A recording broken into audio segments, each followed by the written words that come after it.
Quinta clave. En la cuarta clave, la anterior, analizamos brevemente parte de las jerarquías creadoras espirituales que dan vida al proyecto del universo y al proyecto humano.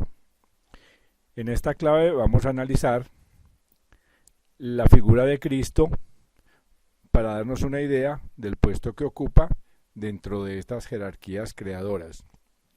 Para el efecto vamos a seguir las instrucciones y los conocimientos de un libro que se llama Cristianismo Esotérico, de la autora teosófica Anna Bizans.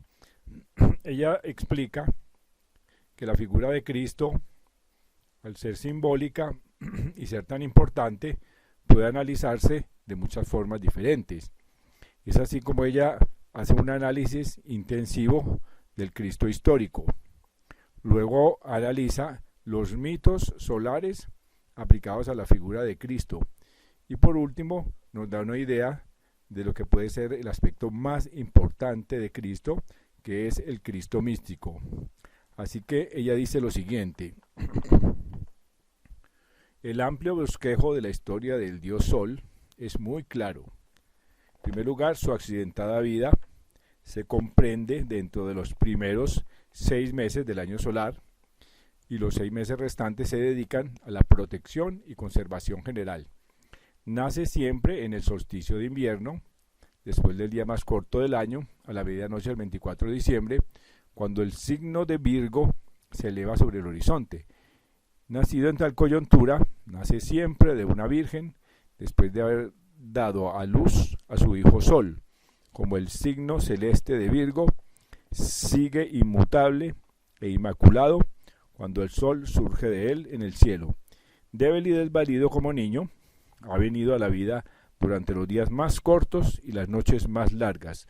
Para nosotros, que estamos en el norte del Ecuador, se encuentra rodeado de peligros en su infancia. El reino de las tinieblas es mucho más largo que el suyo en los primeros días, pero vive, a pesar de todos los peligros que le amenazan. Los días se prolongan hacia el equinoccio de primavera y llega el momento de pasar de uno a otro extremo, de cruzar la crucifixión, cuya fecha varía con cada año. A veces se encuentra el dios Sol esculpido dentro del círculo del horizonte, con la cabeza y los pies tocando la circunferencia al norte y al sur, y extendido los brazos, toca con las manos el este y el oeste. O sea, él está crucificado.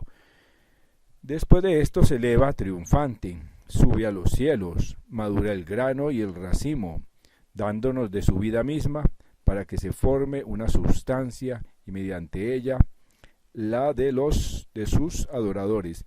El Dios nacido al amanecer del 25 de diciembre es crucificado siempre en el equinoccio de primavera y siempre entrega su vida para alimento de sus adoradores.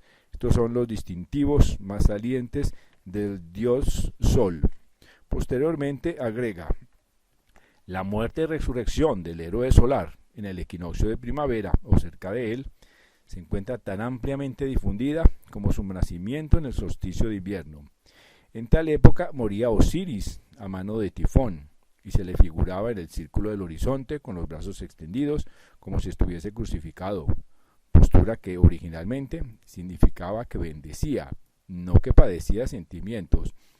Llorábase anualmente las muertes de Tammuz en Babilonia y en Siria por el equinoccio de primavera, así como también la de Adonis en Siria y Grecia, la de Atis en Frigia, donde se hacía su efigie como un hombre clavado con un cordero a los pies. Igualmente se solemnizaba en Persia la muerte de Mitra y en Grecia la de Baco y Dionisio, que son uno mismo. En México reaparece la misma idea, como de ordinario, acompañada de la cruz.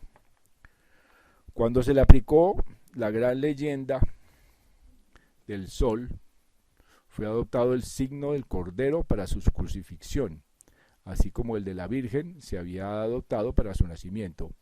Hemos visto que el toro fue consagrado a Mitra y el pescado a Johannes. Por idéntica razón, fue el cordero consagrado a Cristo. Era el signo del equinoccio de primavera, el período de la historia en que cruzó el gran círculo del horizonte, en que fue crucificado en el espacio. Estos mitos solares, siempre repetidos a través de los siglos, con un héroe de diferente nombre en cada nueva aparición, no pueden quedar inadvertidos para un hombre estudioso. Pero ¿por qué se han mezclado estas leyendas con la historia de Jesús, condensándose en torno suyo como personaje histórico? Son estas en realidad narraciones que no incumben de modo particular a un individuo llamado Jesús, sino que pertenecen al Cristo universal, a un hombre que simbolizaba a un ser divino y que representaba una verdad fundamental de la naturaleza, o sea, un hombre que cumplió cierto cometido y que tuvo una posición característica respecto de la humanidad, guardando con ella especial parentesco, renovando una edad tras otra, conforme las generaciones sucedían a las generaciones y las razas daban lugar a otras razas. De aquí que Cristo, como todos los otros, fuese el Hijo del Hombre, título peculiar y distintivo, el título de un cargo, no de un individuo. El Cristo del mito solar fue el Cristo de los misterios, y así encontramos el secreto del Cristo místico, o sea, el Cristo más importante. Con relación al Cristo místico, dice lo siguiente la autora Anna Bisson: ya nos acercamos a ese aspecto más profundo de la historia del Cristo, que le da su más positiva influencia sobre los humanos corazones. Ya nos acercamos a esa vida eterna que brota del manantial invisible y cuya espléndida corriente de tal modo envuelve a su representante que deslumbra a los mortales y los agolpa en torno suyo. Antes dispuestos a repeler aún los mismos hechos históricos que a rechazar una verdad que como esencia de la vida superior intuitivamente reconocen. O sea que nos acercamos al sagrado recinto de los misterios, donde se levantan una punta del velo que oculta el santuario. Se ha visto que retrocediendo de la antigüedad, cuán lejos sea posible, siempre encontramos reconocida en todas partes la existencia de una enseñanza oculta, de una doctrina secreta, transmitida por los maestros de sabiduría, en condiciones rigurosas y ceñidas a candidatos aprobados. Eran estos candidatos iniciados en los misterios, nombres que en la antigüedad comprendía, según hemos visto, lo más espiritual de la religión, lo más profundo de la filosofía y lo más valioso de la ciencia.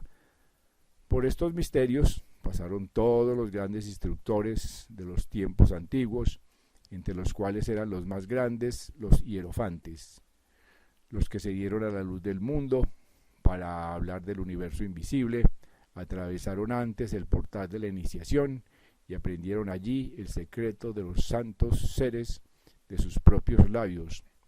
Todos ellos vinieron acompañados de la misma historia, de la cual son versiones los mitos solares, idénticos en sus rasgos esenciales, pero distintos solo en el color local. Esa historia es en su origen la del descenso del Logos a la materia, y el dios Sol es su símbolo propio, puesto que el Sol es su cuerpo, por lo que con frecuencia se le señala como el ángel que mora en el Sol. Bajo ciertos aspectos, el Cristo de los misterios es el Logos que desciende a la materia, siendo el gran mito del Sol la enseñanza popular de esta verdad sublime. Como en los casos anteriores, el Divino Maestro, que trajo la antigua sabiduría y la publicó de nuevo en el mundo, fue considerado como una manifestación especial del Logos, y así fueron sucesivamente aplicadas al Jesús de las iglesias las narraciones pertenecientes a este gran ser.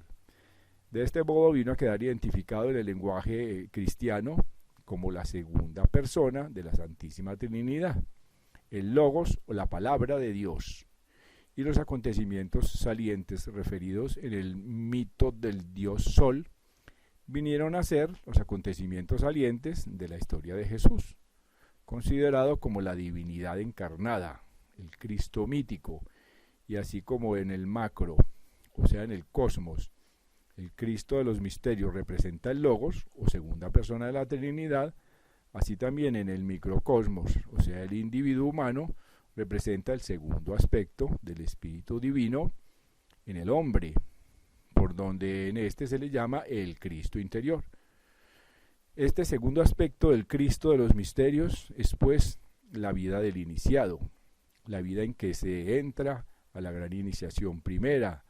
Durante ella el Cristo nace en el hombre y más tarde se desarrolla en él. Para comprender esto mejor, se hace preciso examinar las condiciones que los candidatos a la iniciación se imponen y estudiar además la naturaleza del espíritu del hombre. Así pues, se exigía a los futuros iniciados que debían ser santos, prácticamente sin mancha, libres de pecado, y su vida tenía que ser una consagración a la consecución del Cristo interior.